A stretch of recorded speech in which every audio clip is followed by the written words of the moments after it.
আমরা ২০২৫ সালের উচ্চ মাধ্যমিক পরীক্ষাকে টার্গেট করে এমসিকিউর যে একটা সিরিজ ক্লাস চালু করেছিলাম, আজকে সেই সিরিজ ক্লাসের রাষ্ট্রবিজ্ঞান অর্থাৎ পলিটিক্যাল সায়েন্সের ২য় ক্লাস।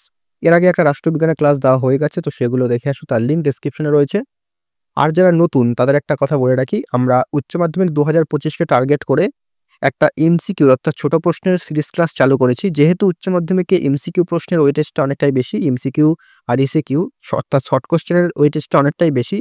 সেক্ষেত্রে কিন্তু ছোট প্রশ্নের ক্ষেত্রে আলাদাভাবে তোমাদের কিন্তু একটু প্রিপারেশন নিতে হবে।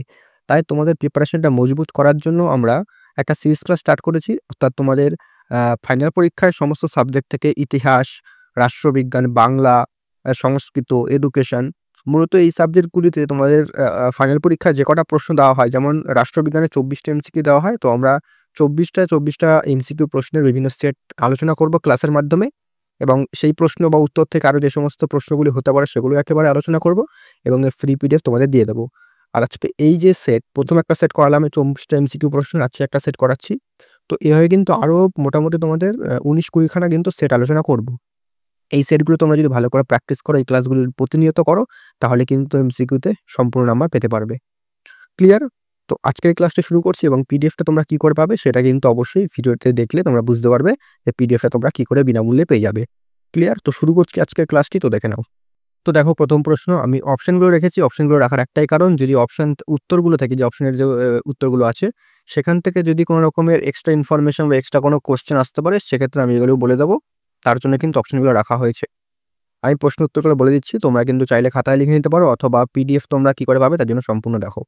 প্রথম প্রশ্ন, জাতিপুঞ্জের পার্লামেন্ট বা বিশ্ব আইনসভা বলা হয়, উত্তর হবে এখানে অপশন নাম্বার ডি, সাধারণ সভাকে। এখানে কিন্তু যদি অন্যান্য অপশন থেকে যদি এক্সট্রা ইনফরমেশন দিতে হয় তাহলে কিন্তু আমি দিয়ে দেবো। ঠিক আছে? পরবর্তী প্রশ্ন দেখো তোমরা, ২ নম্বর, রাষ্ট্রপতি নির্বাচনের ভোট গণনা পদ্ধতিকে বলা হয়, কি হবে? উত্তর হবে অপশন নাম্বার সি, কোটা। এখানে দেখো অপশন নাম্বার এতে আছে ইমপিচমেন্ট। ইমপিচমেন্টটা কি? ইমপিচমেন্টটা হচ্ছে রাষ্ট্রপতি অপসারণের পদ্ধতিকে ইমপিচমেন্ট বলা হয়। এবং যে এই যে ইমপিচমেন্ট, এটা কিন্তু আমরা আমেরিকার যে সংবিধান আছে সেখান থেকে কিন্তু গ্রহণ করেছি। ভেটো কোরাম কিন্তু অন্য যখন আমি এমসিকিউ করাবো তখন কিন্তু এগুলো আমি কভার করে দেবো। নেক্সট কোয়েশ্চেন, ৩ নম্বর প্রশ্ন, লোকসভার অধ্যক্ষ, উত্তর হবে অপশন নাম্বার সি, লোকসভার সদস্যের দ্বারা নির্বাচিত হন। এটা কিন্তু কাদের দ্বারা নির্বাচিত হয় এভাবে কিন্তু প্রশ্ন দেওয়া হয়। তো মনে রাখবে, লোকসভার অধ্যক্ষ বা স্পিকার লোকসভার সদস্যদের দ্বারা নির্বাচিত হয়। পরবর্তী প্রশ্ন ৪ নম্বর, জাতিপুঞ্জের প্রধান সংস্থার সংখ্যা কত? উত্তর হবে অপশন নাম্বারে ৬টি। এই প্রশ্নগুলো ক্লাসগুলো যদি তোমরা করতে থাকো রেগুলার, তাহলে কিন্তু এমসিকিউতে তোমরা কিন্তু ফুল মার্ক করতে পারবে। তার আগে কিন্তু টেক্সট বইটা একটুখানি ভালো করে পড়ে নাও, তারপরে ক্লাসগুলো করো। আমি চ্যালেঞ্জ নিয়ে বলছি, তোমরা কিন্তু এমসিকিউতে ২৪ তোলা তোমাদের কাছে কোনো ব্যাপার না।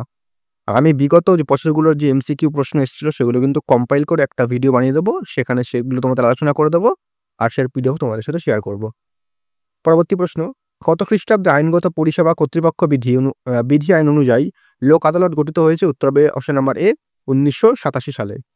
অপশন নাম্বার সিটা দেখো ১৯৯১ সাল। এখানে একটা গুরুত্বপূর্ণ ঘটনা ঘটেছিল। ঘটনাটা কি সেটা কিন্তু পরীক্ষা দেওয়া হয় উচ্চ মাধ্যমিকে।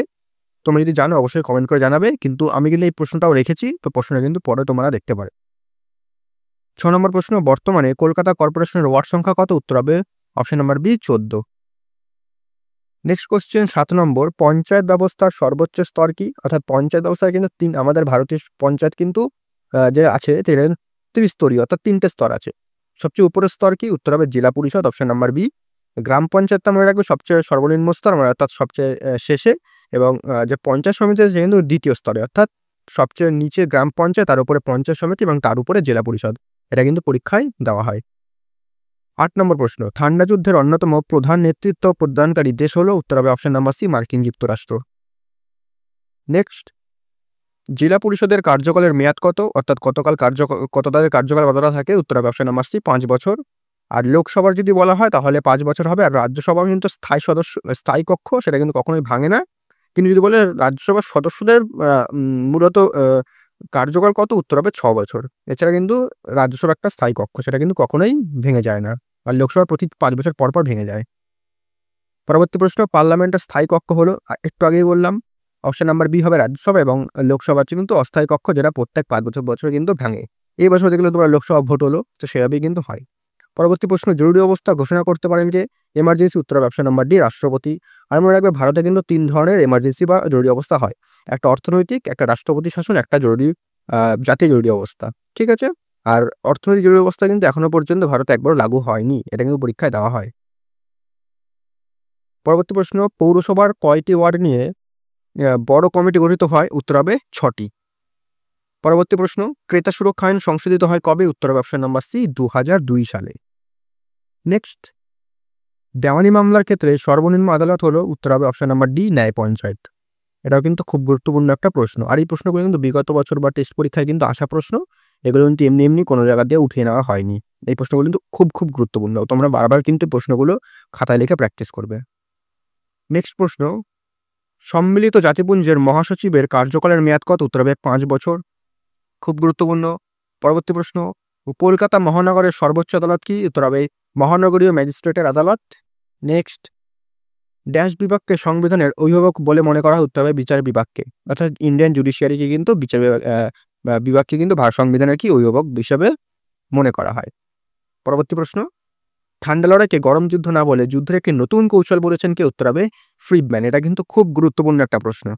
পরবর্তী প্রশ্ন, আধুনিক ভারতের পররাষ্ট্রনীতির জনক কে? উত্তর হবে নেহেরু, অর্থাৎ জওহরলাল নেহেরু। এটাও কিন্তু খুব গুরুত্বপূর্ণ একটা প্রশ্ন। পরবর্তী প্রশ্ন, কত সালে ঠান্ডা লড়াইয়ের অবসান হয়? আমি আগেই বললাম 1991 সালে। এটা কিন্তু বারবার দেওয়া হয়। ঠান্ডা লড়াই কবে অবসান ঘটে এটা কিন্তু ভালো করে মনে রাখবে। নেক্সট, পশ্চিমবঙ্গ ছাড়া কলকাতা হাইকোর্টের এলাকা রয়েছে? উত্তর হবে আন্দামান ও নিকোবর দ্বীপপুঞ্জ। অর্থাৎ ভারতে কিন্তু ভারতে টোটাল 25টা হাইকোর্ট রয়েছে। আর রাজ্য কিন্তু বেশি, কারণ একটা হাইকোর্টে কিন্তু দুটো এলাকার কাজ হয়ে যায়। সেটা কিন্তু ভারতীয় সংবিধানে রয়েছে। একটা হাইকোর্ট দিয়ে কিন্তু 2টো বা 3টে রাজ্যের কিন্তু একটা হাইকোর্ট থাকে। ক্লিয়ার? পরবর্তী, ব্যাপক অর্থে পররাষ্ট্রনীতির ধারণা ব্যাখ্যা করেন কে? উত্তর হবে স্লেইচার। নেক্সট, সার্ক গঠনের সময় ভারতের প্রধানমন্ত্রী কে ছিলেন? উত্তর হবে রাজীব গান্ধী। নেক্সট প্রশ্ন এবং লাস্ট, সম্মিলিত জাতিপুঞ্জের অর্থনৈতিক ও সামাজিক পরিষদের অধিবেশন হয় বছরে? উত্তর হবে কমপক্ষে 2 বার। তো এই ছিল তোমাদের সেট নাম্বার 2, বা যারা সেট নাম্বার 1 দেখো তারা কিন্তু দেখে এসো, তার লিঙ্ক ডেসক্রিপশনে রয়েছে। আর এর পরবর্তীতে কিন্তু আরও তোমাদের অনেকগুলো সেট, মোটামুটি 20খানা সেট আলোচনা করব।